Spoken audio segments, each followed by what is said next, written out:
Good afternoon. I hope everyone's doing well and staying healthy during this challenging time with COVID-19.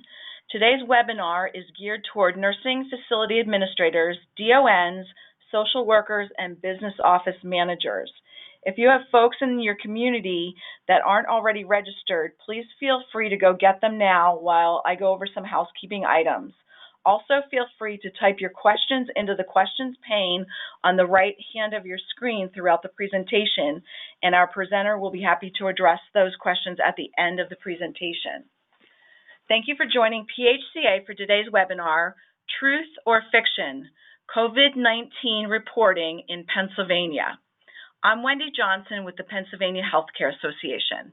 Before we begin, I have a few housekeeping items to cover.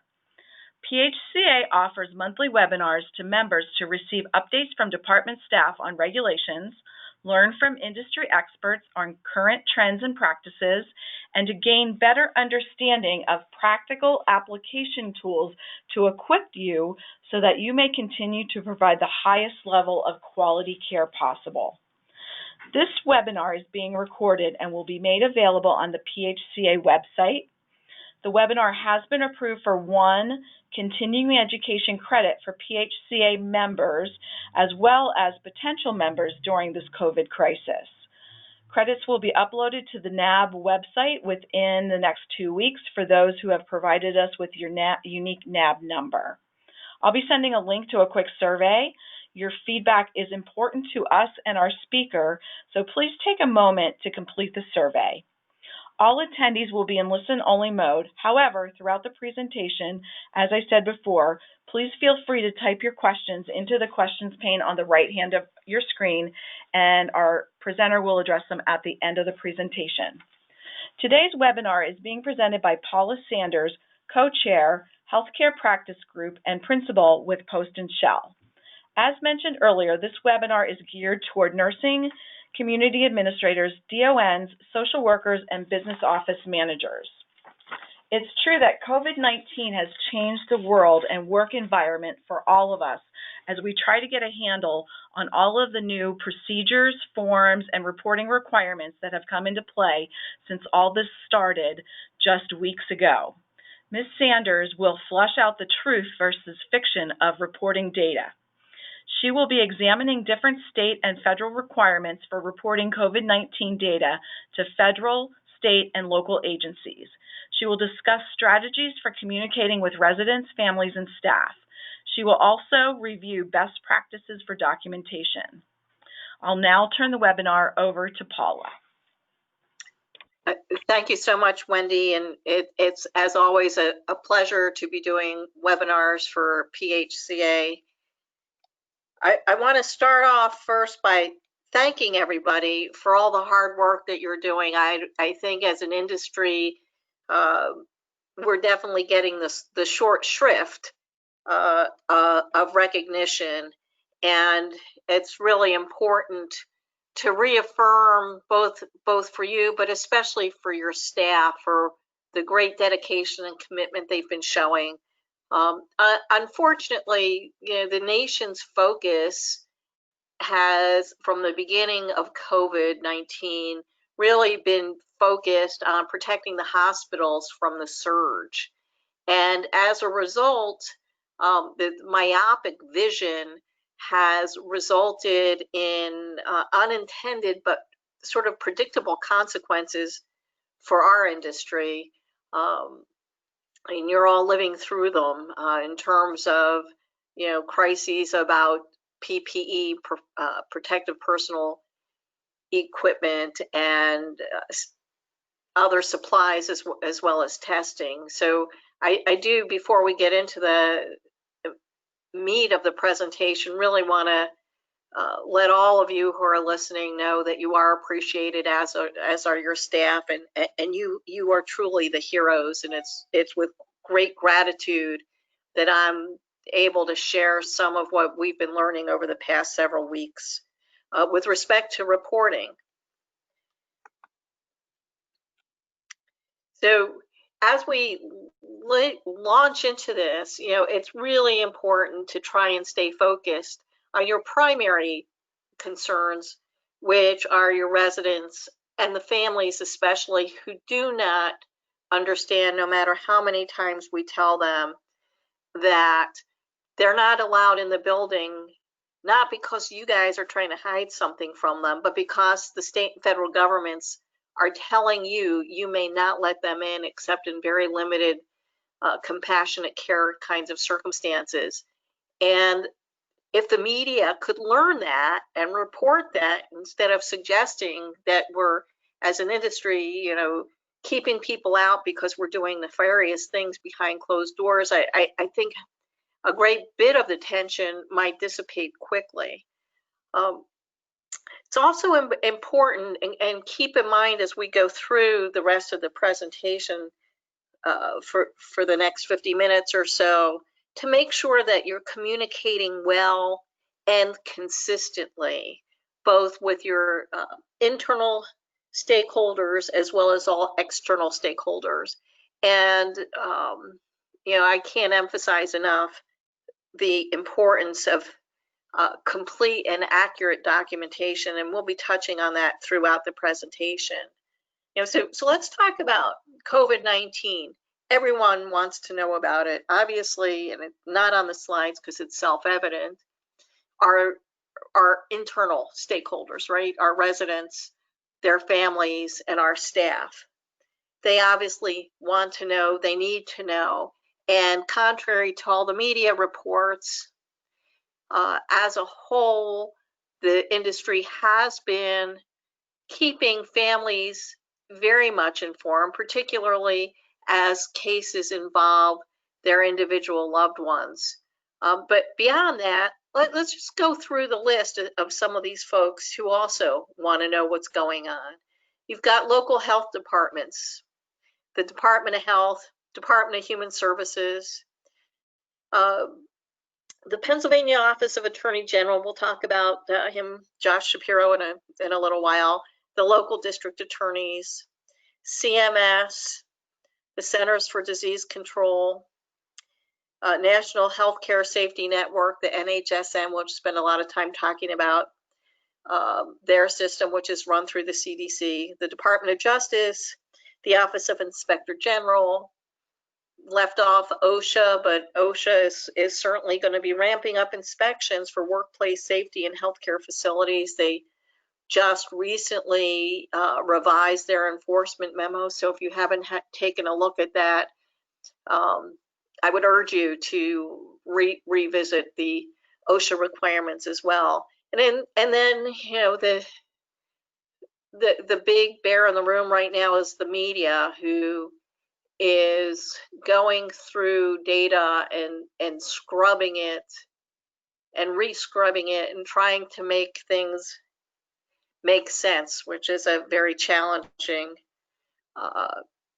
task, as we'll discuss in a minute. So, CMS and the federal administration have really been pushing people over paper. They're trying to get rid of all sorts of paperwork requirements. But in today's environment, particularly with respect to long-term care in Pennsylvania, we're at paper over people, right? Look at the places that we're reporting to right now. Daily, we're reporting to the Knowledge Center, which is also called Corvina. That started by order of the Secretary of the Department of Health, Dr. Levine, on April 21st. Daily, we're also reporting again to the Department of Health through their newest reporting tool called Survey 123, and that was by order of the Secretary dated May 1st. Additionally, we're reporting to families and residents at the direction of the Centers for Medicare and Medicaid Services in the interim final rule with comment that was published effective May 8th, 2020.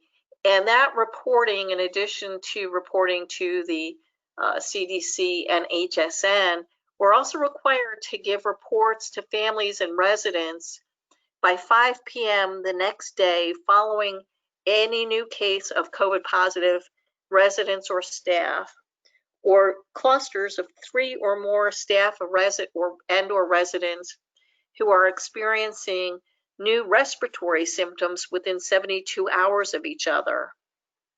So that reporting has to go on whenever those events occur by 5 p.m. or weekly if there's nothing new to report. And when we're doing the family reporting, we're also required to be giving information about our mitigation strategies. There are several avenues by which you can report to families. Some companies have made software available so that you can be sending out email blasts. Other facilities have chosen to use either web posting, blog postings, or tape recorded voice messages that families can call into, sort of a COVID information hotline. When you think about the advantages and disadvantages, particularly if your building is going through a hotspot period, you might find it preferable just to be updating a mailbox voice recording as opposed to sending out a daily email to all of your family members advising them of new cases. Also, if you're using a recording, it gives you an opportunity to control your message, to be able to explain what we're going to be talking about in a few minutes, which is how crazy this data really is. And it gives you an opportunity to own your story and frame your story. So if you haven't started to use a recorded system, or there are some places who are actually calling family members whenever there are changes, think about doing something that gives you an ability to control what's being said, so you have the opportunity to say things about all the positives that are going on in your building. In addition, to the reporting requirements we just discussed, you're also reporting into the ERS system, the electronic reporting systems, new cases or deaths, and COVID-19 testing, which we'll talk about in a minute. The CDC, NHSN reporting is a minimum of weekly. CMS and CDC have suggested you could be updating your information daily if you wanted to, but the minimum you need to do is on a weekly basis. County and local health departments, it varies, and some are asking for daily information, some are asking for weekly information, and then there are those lovely line listings that many of you are doing on a daily basis as well. You may not remember this, but back in March, when the coronavirus first started coming on our radar, the Department of Health actually gave a very specific listing of all the information that they require when you do COVID-19 testing for residents. And this was posted on the Department of Health message board on March 19, 2020. Let me just pause here and suggest to you for future consideration that posting information on the Department of Health's message board is not going through a proper regulatory process. This is really regulation by message board, which does not exist in the official laws of Pennsylvania in terms of how one mandates what licensees do. So just tuck that away, because you may need that information later on. Now, you've all heard, hopefully at this point, that there's another reporting system. It's called PA-NEDSS. Secretary Levine refers to this. This is where the Department of Health is currently pulling the public data that they're reporting about nursing homes. This is Pennsylvania's version of the National Electronic Disease Surveillance System. That's how we get PA-NEDSS. When you explain to people what's going on with your numbers, it's crucial, I believe, for you to be able to let folks know this is not data that you, the nursing homes, have submitted. You cannot access PA-NEDSS, and you do not submit reports to NEDSS. NEDSS is designed to allow the quote-unquote healthcare system report diseases and investigative findings 24/7 to the Department of Health. Now, when you are reporting data, or the counties are reporting data, or laboratories are reporting data, they're reporting into NEDSS, but you're not. So you don't have control over the data. And NEDSS is also designed to allow the Department of Health to report diseases and findings directly to the CDC. But this is a data system. This is where the Department of Health is currently pulling their information for public reporting. They are not yet pulling information from Survey 123. And let me just pause and let you know what PHCA was doing during the implementation of the Survey 123 process. If you recall, the Secretary posted an order on the message board very late on May 14th, advising and directing nursing homes that they were going to have to start immediately reporting into Survey 123 by May 16th. And in that directive, there was a suggestion that it was really, the reporting was going to mirror the CMS NHSN data. PHCA and others requested an extension of time. There were many questions. Many questions still remain, by the way. They have not been answered. The Secretary and the department took the position that this was a public health emergency, and it was critically important for this data to be submitted right away because the public had an emergent need to know. Of course, here we are now, several days after that quote-unquote crisis, and they're still not using that data. When it was pointed out to the department that, in fact, May, excuse me, I'm all confused by my dates, that May 17th was the effective date, but that there was a 2-week extension. The department said, well, there was no extension of time of which they were aware. So it seemed to us that there might have been some significant misunderstandings within the department about what the CMS requirements were. I believe that those misunderstandings continue to this date. And I do want to just pause for a minute and let you know, based on my observations, that part of the problem that we are experiencing with the state reporting problems comes from the fact that within the department, there are various divisions who have their fingers all over this. Susan Williamson is not involved in this piece of the reporting requirements. All of our indications seem to indicate that these are being driven out of the Division of Epidemiology and Public Health. And I think that's one of the reasons we're seeing a huge disconnect. including in terms of what you guys are already reporting and have been reporting into Knowledge Center.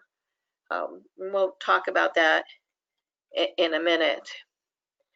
So this is where it puts us now, right? In this new COVID-19 world in Pennsylvania, 1 + 1 may never equal 2. Your numbers just are never going to match anything else.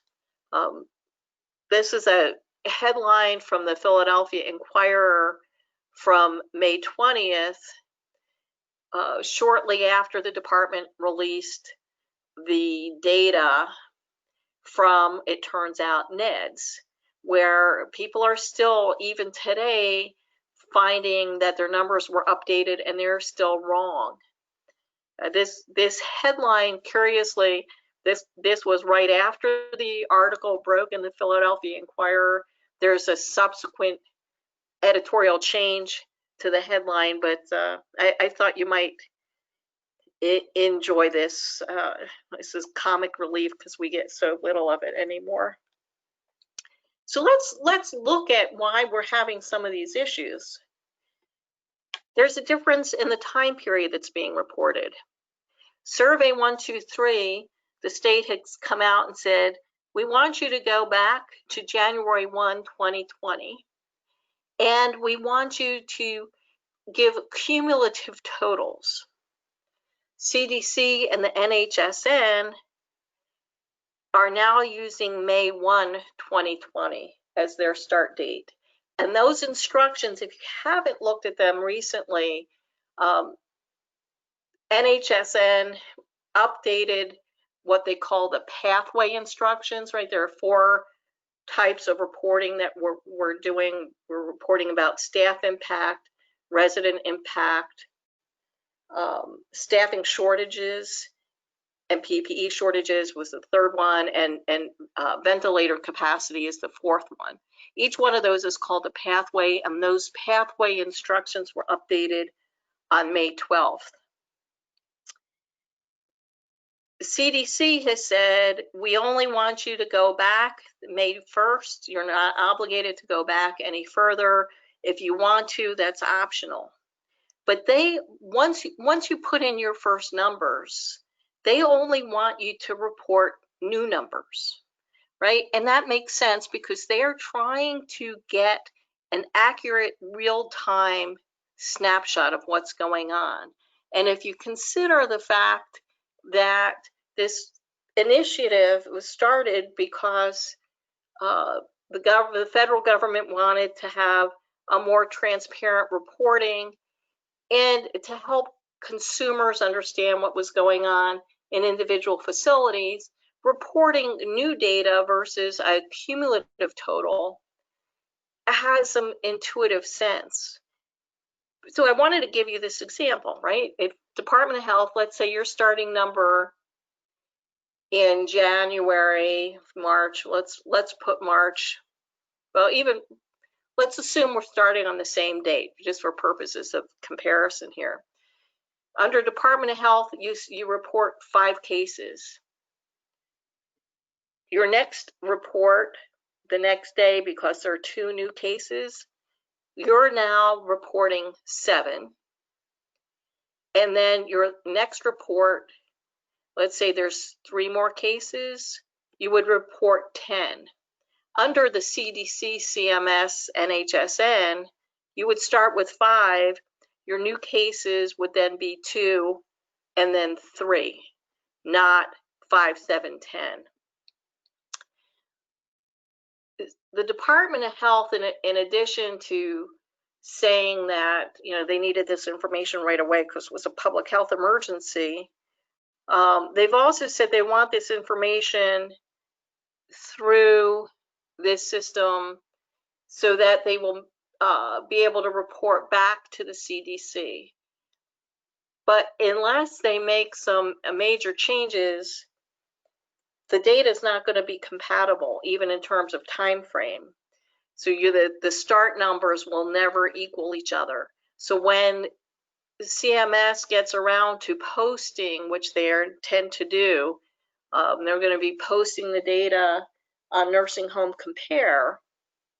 whatever is going to be posted on this Nursing Home Compare is not going to match what the Department of Health is reporting for your individual facilities, which is going to be yet another nightmare. Same thing with admissions from hospitals. NHSN is looking at new admissions. Once you put in your first one, Department of Health is again cumulative. But I did want to point out some direction from the Department of Health regarding testing. Hospitals are required now to test their patients as they're being discharged to long-term care facilities, but they're not required to hold the patient until they get the test results. So you cannot refuse to accept or readmit a patient due to a pending test result unless the COVID-19 test has not been administered. So unless you can really demonstrate that you do not have the capabilities to take care of a person, new admit or readmit, who may be COVID positive because of exposures in the hospital, you're putting yourself at some risk here. And this goes back, although not a subject of this particular presentation, to one of the underlying reasons I believe that the outbreak has been so significant in long-term care facilities. And that's because, by and large, Pennsylvania has not given good direction about keeping facilities that do not have COVID from accepting COVID positive patients. Residents with lab positive confirms. NHSN again is per day, but they're also requiring you to include residents who are in your nursing home, as well as residents who were transferred out or admitted elsewhere or died in those lab positives, which results, I believe, in a potential for overcounting, because your nursing home resident who may have had a laboratory positive COVID-19 test in the hospital may be showing up twice, right? To me, I'm not a data geek, but it doesn't take a rocket scientist to look at this and say, where's potential here for great over-reporting? And again, disconnect potentially between the per day reporting of new cases to NHSN versus the cumulative reporting that the Department of Health is requiring in those data fields. New suspected COVID residents, the NHSN is looking for you to report the number of residents who have been or are newly managed as though they have COVID-19, but do not have a lab positive test result since the last date that the COVID-19 counts were entered, including your residents who are currently in-house, or if they've been sent elsewhere or who have passed away. DOH is cumulative. Now, let's just take a pause here and do another one of those moments, because here we're talking about suspected residents, suspected COVID positives, who are being managed as though they have COVID-19. This is different from the numbers that you're looking at in terms of what you're reporting to families and residents, which talk about clusters of new respiratory systems within 72 hours of each other. That number may or may not get picked up in this suspected COVID residents count. It's not clear. What is clear in all of these counts is you never get back to zero. Under the Department of Health cumulative aggregation, it's quite possible that we're going to wind up at some point with more positives and more suspecteds than we have licensed beds. Total deaths, again, looking at number of residents who died for any reason in the SNF or at another location since the total death counts were entered. Department of Health is telling you to report cumulative.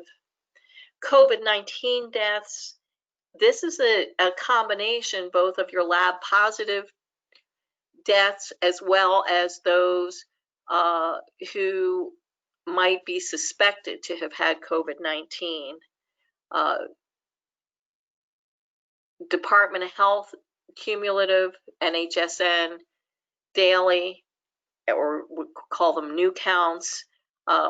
There's a potential for overcounting again if the resident died in a hospital or someplace else.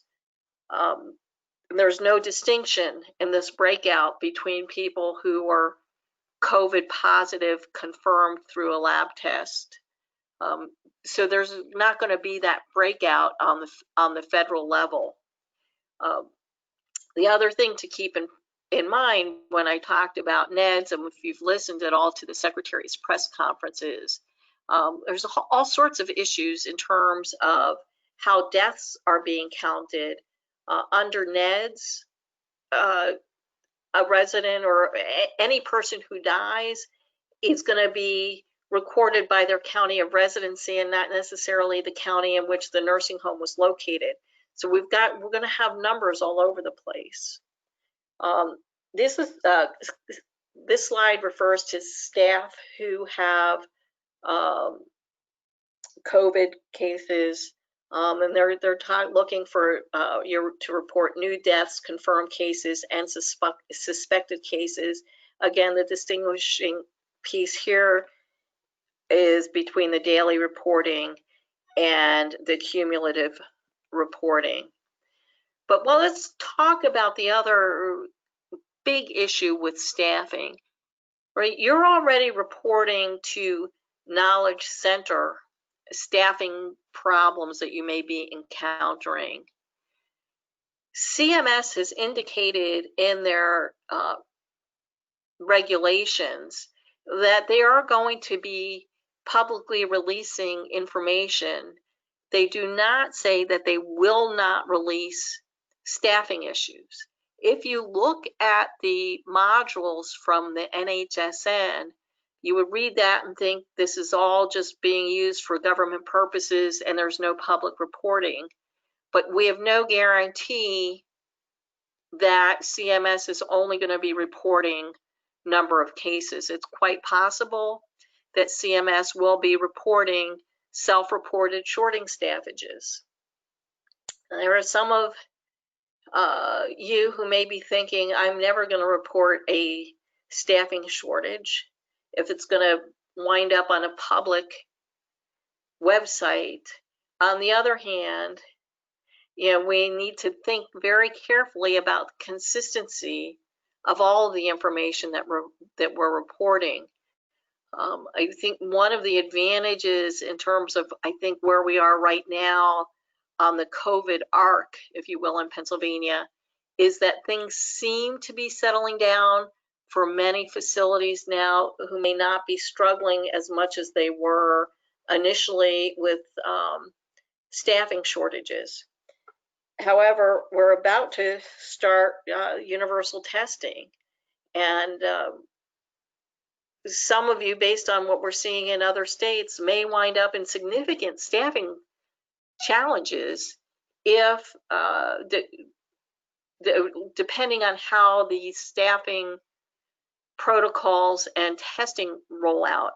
For instance, if you were to test 100% of your staff on the same day, based on what we're seeing across the country, it's quite possible that 40% of your staff could show lab confirmed asymptomatic positive, in which case you're going to be out those number of staff people for 14 days or longer. So you need to keep that in mind. In terms of how you determine for federal purposes if you have a reporting staffing shortage, CMS has clarified that using temporary staff does not count as a staffing shortage if your internal staffing ratios are met according to your needs and internal policies. We are starting to see surveyors in some of these infection control surveys looking at facility assessments to see what they say about staffing issues.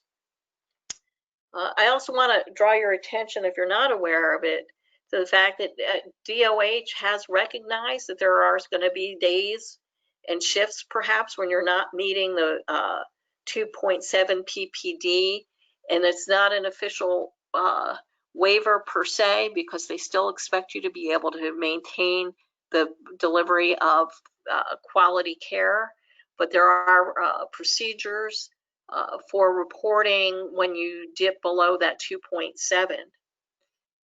But keep in mind consistency, because staffing issues are also going to be picked up through PBJ reports, and also what you may have reported to the Knowledge Center or Corvina.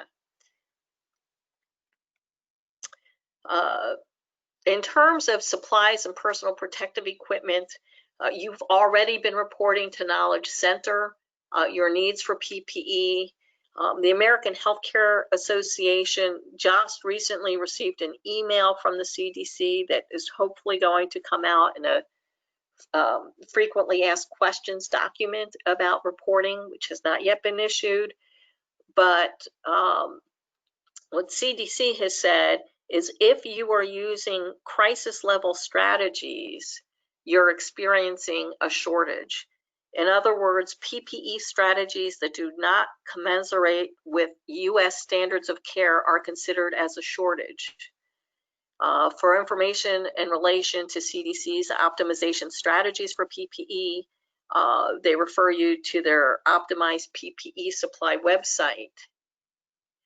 This is one area, folks, where I would encourage you to take a liberal interpretation of if you have shortages of supplies and PPE, because that's going to help protect you potentially in the long run from litigation and other issues that we'll be talking about in a few seconds here. It's nationally known and nationally recognized that there is a crisis with respect to supplies and PPE in particular. And it would be really helpful if you had documented those outreaches when you were looking for N95 masks, or people to come test fit your N95 masks, or you were wearing, your staff was wearing ponchos, or having the community members make gowns for your people. All of that should be documented, and report that through the NHSN if you're still continuing to struggle with those issues. And manage your message, right? When we've talked about this a little bit already, you know, how are you communicating with your families and your residents and the outside world, right? What's on your website? Do you have a call-in number? Do you have a hotline number that gives people another way to communicate with you if they need to reach you? And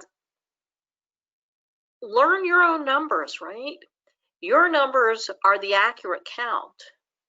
The Department of Health numbers, I don't think they're ever going to be accurate. How long has it taken the department just to get death counts that report right?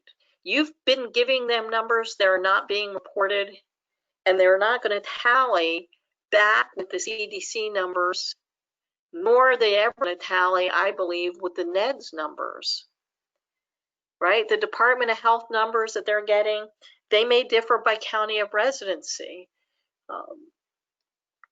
And I'll give you an example from the most recent discrepancies. One of the counties was not reporting any information into NEDS about nursing home employees who tested positive if the employee did not live in their county. So your count might have 5 positive staff, and the current DOH posting coming from NEDSS might have 0 because your county didn't count your employees because they don't live in the county, right? Also, that the Department of Health numbers are cumulative. So if you have successfully managed through the surge in your building, and now you're just have 1 or 2 cases here and there, the Department of Health number is going to still look like you have, well, let's make a number. Let's say it was 300.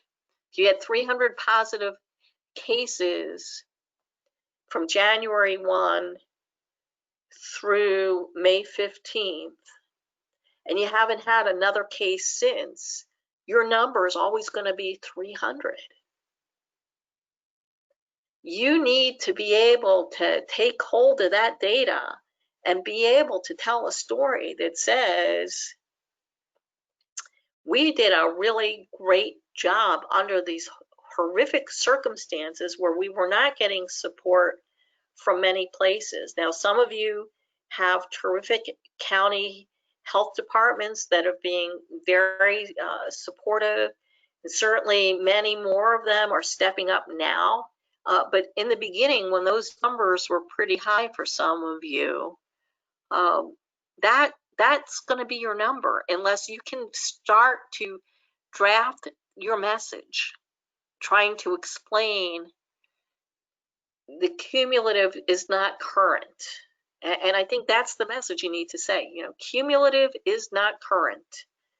And just repeat that over and over till your staff understands it and your families understand it.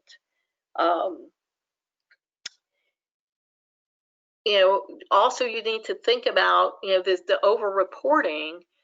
If where did the patient die? Is your resident counted in 3 different places, right? You've got them, the county's got them, their county of residence might have them, and the hospital might have them. So we've got that other potential discrepancy in these data.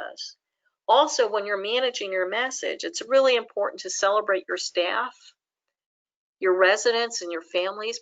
Thank those companies who are coming by and dropping off hoagies and pizzas, the folks in the community who are doing sewing bees to give supplies, the bands who are coming by on Memorial Day to play for your residents.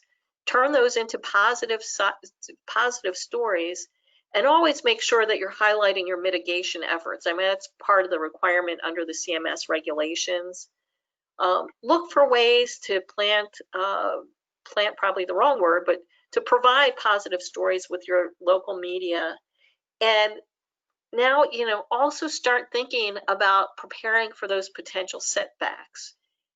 If you haven't already started universal testing, it's quite likely that once you do, you're going to see your numbers spike again. You need to be talking proactively with your stakeholders to explain that to them. Consider the impact of what I'm calling beach blanket bingo. For those of you who remember the old Sandra Dee and Annette Funicello movies from the 60s, right? It's those big beach parties that staff are going to, where social distancing may be a figment of somebody's imagination at times. So it's possible as we go into the summer and we're moving from red to green to yellow, that we're going to, or red, yellow, green, excuse me, I can't do my stop signs anymore. We're going to start seeing spikes, and it's important to build that into your narrative about the second wave. Also consider, for those of you moving into green, what's going to happen when you open visitation back up. And suddenly there's a possibility that your numbers may spike again. Keep an eye on those. Make that part part of your narrative and part of your consideration. And let's, talk very briefly about the next installments. I mean, obviously the Department of Health is doing a lot more on-site surveys. We're also seeing activity now from the Pennsylvania Disability Rights Network. It used to be, it's now Disability Rights Pennsylvania. The ombudsman are looking. There's lawsuits on the horizon. Claims are already beginning to be filed. There's currently no facility immunities in Pennsylvania. There are immunities under the governor's executive order for individual licensed healthcare professionals, but that's it. And he has indicated that he does not intend to pass to pass another executive order, although I have heard that he is willing to consider legislation if such legislation would make it across his desks. Criminal investigations, false claims cases, which we'll talk about in a minute here. Also want to draw your attention to the Office of Inspector General work plan that just came out with their May 2020 editions. Audit of nursing home infection prevention and control program deficiencies. It's going to be a huge focus. For some reason, the government thinks that this disease was preventable, and we're going to see a big focus on infection prevention and control programs and what was going on. The second item is nursing home oversight. This is looking specifically at state agencies and CMS to see what they were doing when CMS told the states to stop doing regular surveys. It's going to be looking at whether or not there were sufficient responses to complaints and infection control. Monitoring of psychotropic drug use. And there are going to be audits as well of the CARES Act provider relief funds. So that's just what the OIG's put on its new plan as of this month. Other initiatives, you gotta love our Attorney General, who on May 12th issued a press release announcing criminal neglect investigations are already underway. And he's also established a public email for families to file criminal complaints and reports of neglect. It's not just family, it's anybody who can file these complaints and reports of neglect. The Department of Justice, likewise, in March, launched a new nursing home initiative. When they announced it, there were 30 facilities who were under investigation nationwide. There have been public statements since saying that the Department of Justice will be looking at COVID-related care through this initiative with their Elder Justice Task Force. So strategies for success. If you haven't already done this, start gathering information in one place. To cohort or not to cohort. That's not the only question we've been looking at, right? To test, to not test, to be forced to take COVID positive patients from the hospital, to not take them,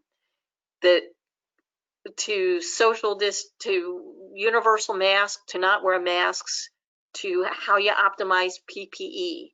All of those initiatives that have come out, the guidances that make your head spin because they're inconsistent, the conflicts between CMS guidance, CDC guidance, and the Department of Health guidance. Gather that, folks. If you don't already have that started, maybe you'll have somebody who's on light duty who can sit down and just start organizing, because what's happened through the pandemic is the normal standards of care keep changing. And it's going to fall upon each facility in the event of an investigation or of a lawsuit to be able to demonstrate that what they were doing at the time in question was consistent with the best guidance that was being provided at the time. My fear is that we're going to get through this, come through this awful tunnel, and people are going to have expected you to have done what we now know on May 26th to have been best practice, that you should have been doing that back in March. So you really want to start looking at that, looking as well at your policies and procedures. You know, how were you informing staff about the different changes?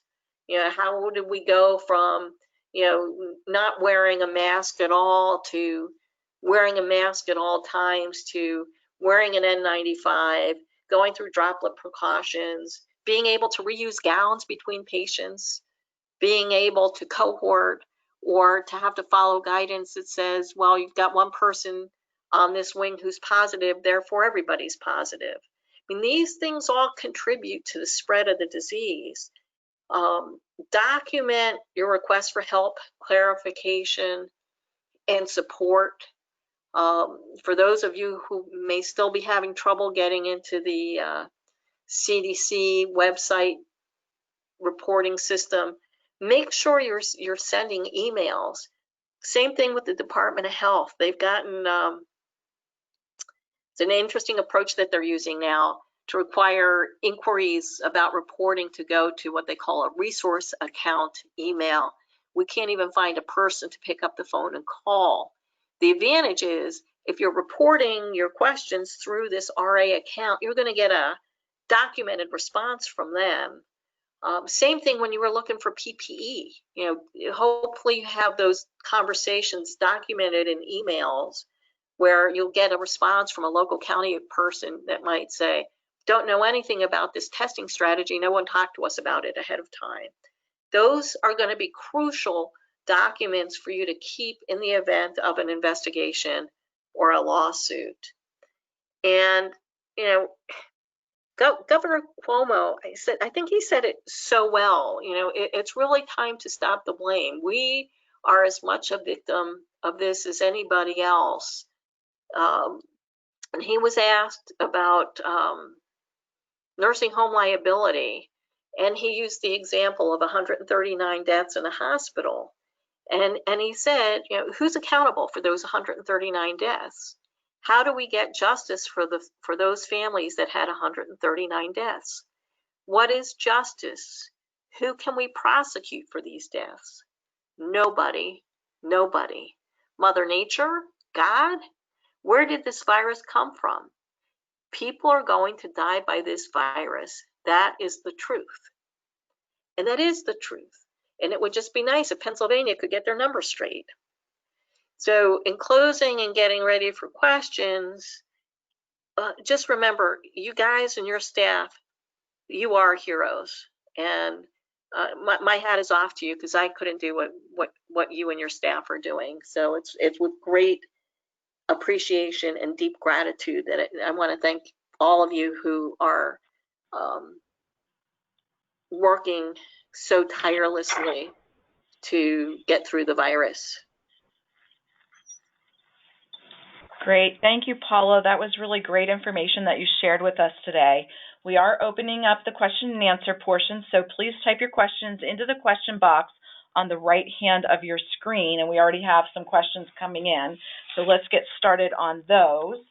The first question is, who is supposed to count a positive resident who was transferred from a facility to a hospital and died at the hospital? This also can lead to both facilities reporting the same resident, which I believe that you did cover a bit. Yeah, that's exactly it. You know, if we wanted, and I'm not an epidemiologist, maybe there's some advantage to counting somebody twice, but it would seem to me that you pick that says we are counting place of death, and maybe there's it says former nursing home resident. But you're right. Whoever asked that question, it's a great question, and unfortunately, to the best of my knowledge, right now, there is no clear distinction as to who gets that count. So I think in some respects, the healthcare death count is going to be overreported, and I think the community spread death count is underreported. All right, I have another question here. Do you know when the department plans to send facility data to the CDC? I have no idea when they're going to send the facility data to the CDC, because the way the department is having you report right now is different from the way CDC is having you enter data.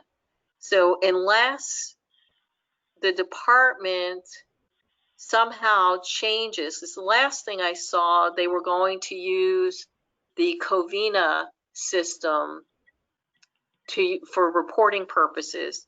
So if they change the data fields and the data collection to mirror CDC, I think it would be a pretty seamless process. But right now, I frankly don't know how, if you're looking at let's say you're looking at an Excel spreadsheet just for visuals, and CDC is saying put in line A7 new cases since yesterday, and the Department of Health is saying in field A7, put in your cumulative total. Those numbers are they're never gonna match. So I don't know.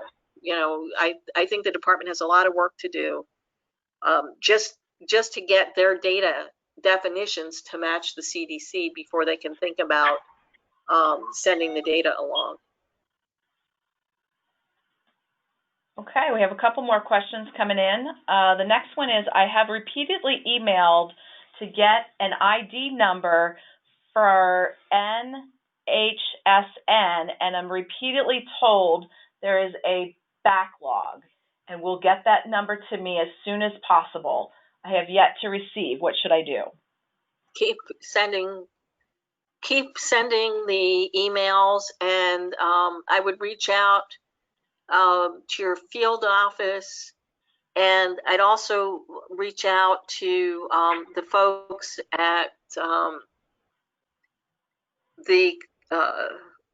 at HAP, like Mark Ross, I believe, has been gathering some information on that.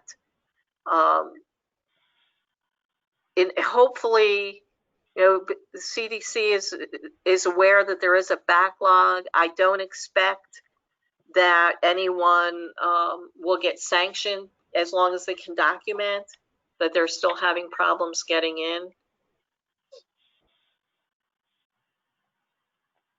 All right, a couple more questions have come in. Our facility has been trying since May 1st to get access to CDC reporting with no success as yet. Any guidance to facilities to expedite this, as we want to ensure compliance with CDC reporting requirements? I mean, I would give you the same answer. If you're a PHCA or an American Healthcare Association member, AHCA just published yesterday with an update, I think today, with some other suggestions about trying to resolve enrollment problems. So you may want to follow up after this webinar with Gail and Chris if you're a PHCA member. Yeah, and I do provide that information in my follow-up email. I will be providing a link to the slides. I've had a couple questions on it, so I will provide a link to the slides, as well as Chris and Gail's contact information for folks to reach out to them. That will likely come tomorrow. There's just some wrap-up work, and I have a couple more calls today, so I'll probably get that out first thing tomorrow morning. Another question we have here, did you say that we are to let families know about positive staff as well as residents?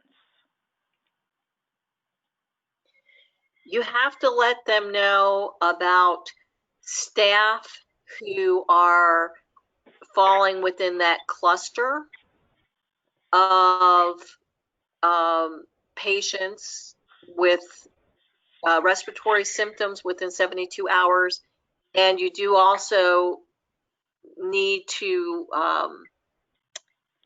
report on staff cases. But I will double check that. And Wendy, when you send out the link and things with this presentation, if I'm wrong, I'll just send a correction along with that material.